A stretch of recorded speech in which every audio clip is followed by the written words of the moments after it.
When I stepped off the bus that autumn afternoon, the desert wind tasted faintly of rain. I remember thinking how strange it was to feel rain in October here in northern New Mexico. I had spent 3 weeks with my sister in Santa Fe, helping her recover from knee surgery. Coming home, I expected warmth, maybe even a cup of tea waiting on the table. Instead, I found cardboard boxes stacked on my porch. Lena's handwriting was on every one of them. She was my niece, 35 and full of plans that didn't include me. We'd shared the house for 5 years since her mother, my sister, passed. It worked, mostly. Until recently, when her fiancé started talking about renovations. Inside, the living room looked half erased. The family photos were gone, the old rug rolled up. Lena stood by the doorway in her crisp white shirt, arms crossed. "Aunt Nora," she said, "the buyers are coming next week. We need to clear things fast." "Buyers?" I asked. My voice echoed too loudly in the stripped room. She sighed. "It's just business. The market's high. You'll be comfortable at the old adobe, right? It fits you better. Quiet, small." Then softer, but with that sharp little smile. "A good place for your memories." The sting of it surprised me. That house had belonged to my grandmother. It hadn't been lived in for 20 years. And yet, she was sending me there like you'd send a stray dog back to the field. She handed me a ring of keys, heavy, rusted brass. "They still work," she said. I didn't answer. I just nodded, gathered the last of my books, and stepped outside. The evening light turned the sand pink. When the bus pulled away, I saw her silhouette in the window, phone already at her ear. No wave goodbye. Just business. The ride north took 3 hours. I sat by the window, holding the key ring tight enough to leave marks in my palm. It had a weight that felt older than me, as if the house itself waited for my touch. I thought of Mateo then, my late husband. He died 10 years earlier, a quiet man with hands always covered in soil from the fields. He used to say, "Nora, land remembers kindness." I wondered if the adobe would remember him too. When we reached the foothills, the driver called out, "Los Acequias, end of the line." Only me and a paper boy got off. The rest of the road I walked, suitcase wheels bumping over pebbles. The house waited at the edge of the arroyo, half hidden behind cottonwoods. Cracked plaster, faded blue shutters. It smelled of dust, sage, and time. Inside, the air was still but not unfriendly. One beam of sunset came through the window and landed on the old loom in the corner. Grandmother's loom, oak darkened by age, threads tangled in mid-pattern. I ran my fingers over the yarn. It left a faint mark of blue on my skin. Blue like water. For a long time I just stood there, the key ring in one hand, the blue thread in the other. A small laugh escaped me. So this is home again. That night, I lit one lamp and made tea from what I found, dry mint in a jar. The wind scraped the windows. But the silence didn't feel empty. It felt attentive. When I lay down, I couldn't sleep. Somewhere outside, water dripped in the darkness, steady as a heartbeat. There hadn't been running water here in years, not since the canal dried. Yet I heard it, drop by drop. I whispered into the dark, "Grandma, what did you leave me?" The air answered with one more soft drip. Morning light seeped through the adobe cracks in soft gold ribbons. I woke to birdsong and that faint sound of dripping again. It wasn't in my head. Somewhere, water was moving. I made coffee on the little gas burner and stepped outside. The air smelled of wet dust and cedar smoke from a faraway chimney. Down the hill, a thin shimmer wound through the weeds, an old irrigation ditch, the acequia, still holding a trickle. That small silver line looked alive. The hook found me right there. What if the water hadn't forgotten us after all? I spent the morning sweeping floors, brushing spiderwebs off the ceiling beams, and opening every window I could. The adobe seemed to breathe again. When I tugged the sheet off the loom, dust whirled into sunlight like tiny spirits dancing. Grandmother had stopped weaving mid-pattern. The threads ended in a rough edge, the shuttle still tucked inside. Blue yarn crossed brown in a winding shape that looked almost deliberate, like a river curving through land. I followed it with my finger, then laughed at myself. Seeing maps where there's fabric, Nora? A knock startled me. An elderly man stood outside, holding a clay pot that steamed in the cool air. Morning, Senora Nora.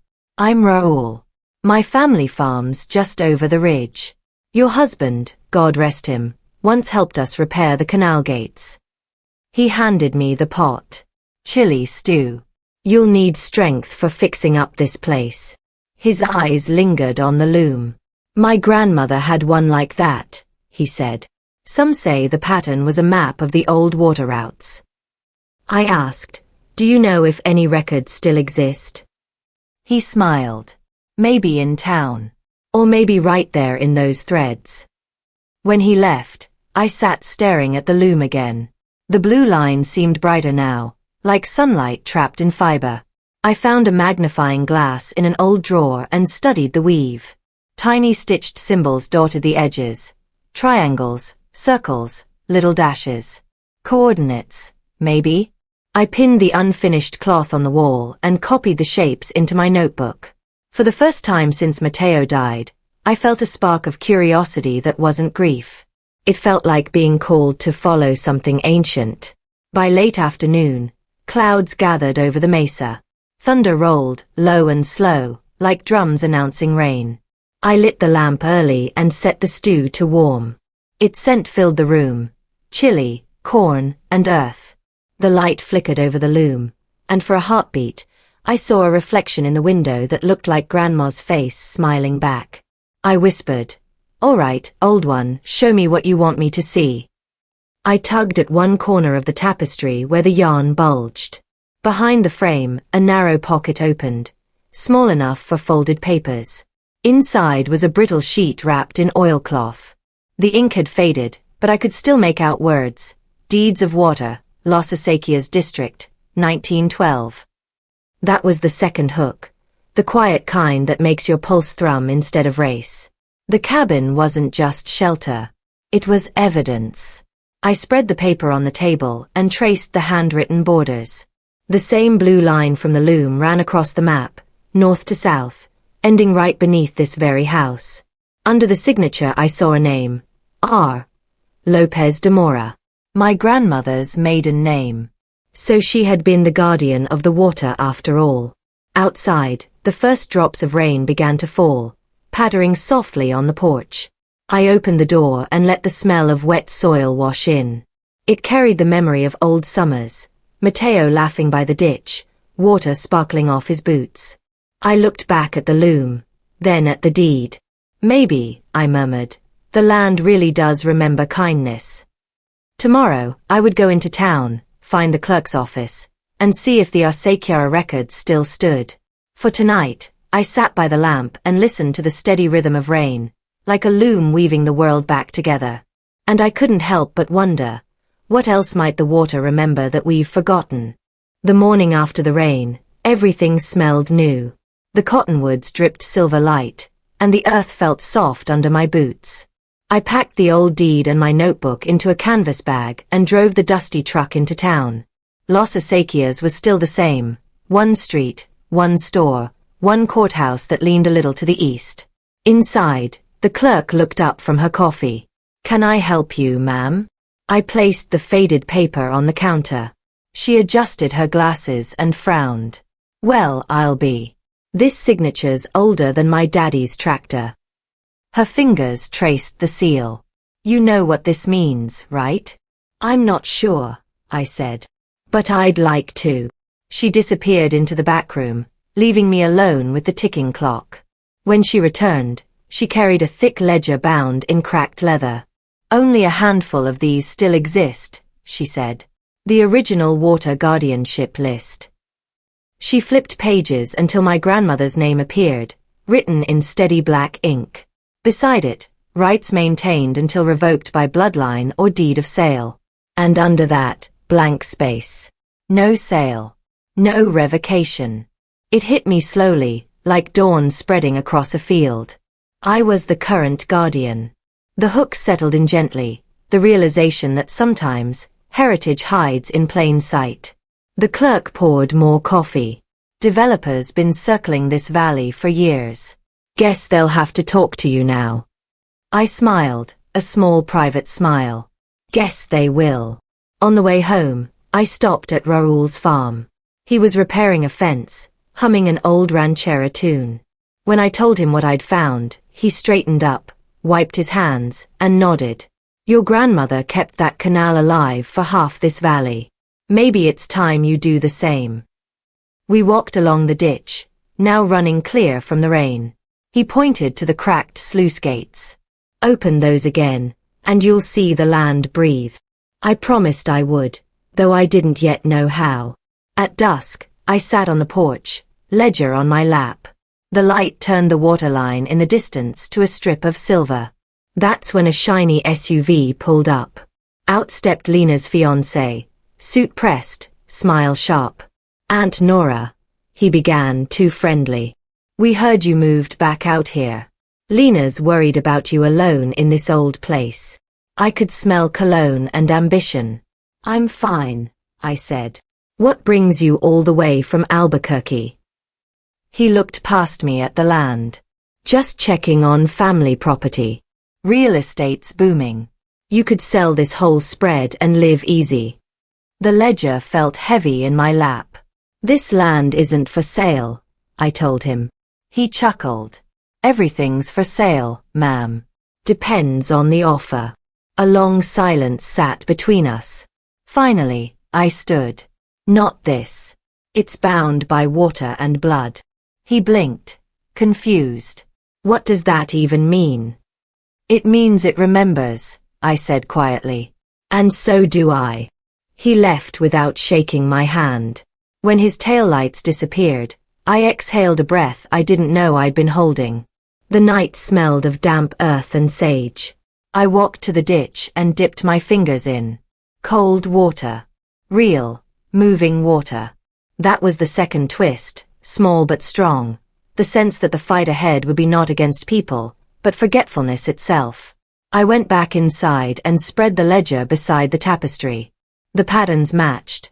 The curves of blue yarn aligned perfectly with the canal lines on the old map. Grandma hadn't just woven art, she'd encoded a guide. The realization filled me with quiet awe. I could almost hear her voice.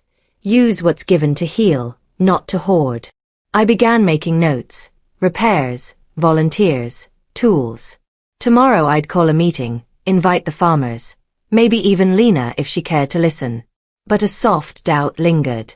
Would the town believe a widow with an old cloth and a deed? I folded the ledger shut. The lamp's glow caught a bit of blue thread stuck to my sleeve. I left it there, a reminder. Before bed, I stepped outside one last time. The stars shone bright and close enough to touch. The acequiara whispered below, a lullaby of moving water. As I listened, a new question rose inside me, calm and persistent. If water could forgive the years we ignored it, could family do the same? By the end of that week, the whole valley had heard whispers that the widow Nora was claiming rights to the old canal. Some thought I was delusional, others curious. Still, when Raoul helped me post a handwritten notice on the store door, community meeting, Saturday 6 p.m., topic, the water, people showed up. They filled the old schoolhouse, farmers in denim, teachers, a few ranchers' wives fanning themselves with church bulletins. Even Lena came, standing near the back, arms folded, expression unreadable. I felt the tremor in my hands as I unfolded the brittle deed. I don't want to own this water, I began. I just want to return it to the people who kept this valley alive. I held up the ledger and the woven tapestry, the blue thread catching light like a living river. This pattern was my grandmother's map. It marks every gate, every turn. She was the guardian. Now it's our turn. A murmur rippled through the crowd. Then someone coughed and muttered, too late for old legends. I smiled gently. Maybe. But last night, I opened one sluice gate. The water came. Gasps followed. A man near the window leaned out and shouted, "She's right, the ditch is running." That small confirmation washed the room with silence, the kind that feels like listening. Then Raoul stood. "We vote now. Either we reopen together or let the land keep dying." The hook landed softly in that stillness, the choice between apathy and renewal.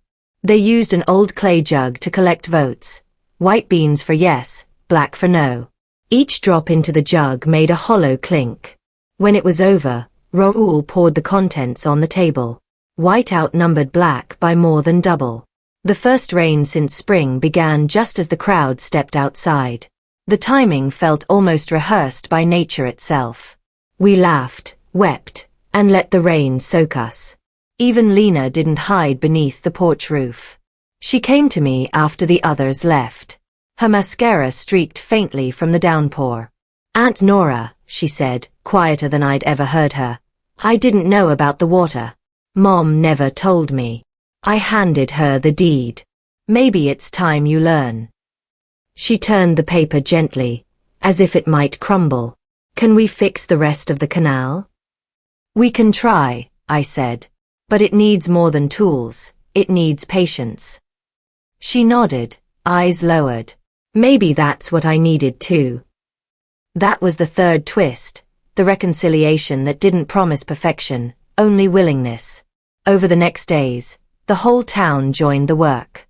Men shoveled mud, women brought food, children carried stones for the walls. When the last gate opened, clear water raced through, carrying bits of sunlight with it. Standing on the bank, I felt something shift inside me, not pride exactly, but belonging restored. I remembered Matteo's saying, "Land remembers kindness." Now it seemed land also remembers forgiveness. At sunset, the school bell rang 3 times. It wasn't planned, but everyone stopped to listen. Water gurgled under the bridge. The air smelled of wet earth and roasted corn. The first festival in years began right there. No stage, just laughter and fiddles.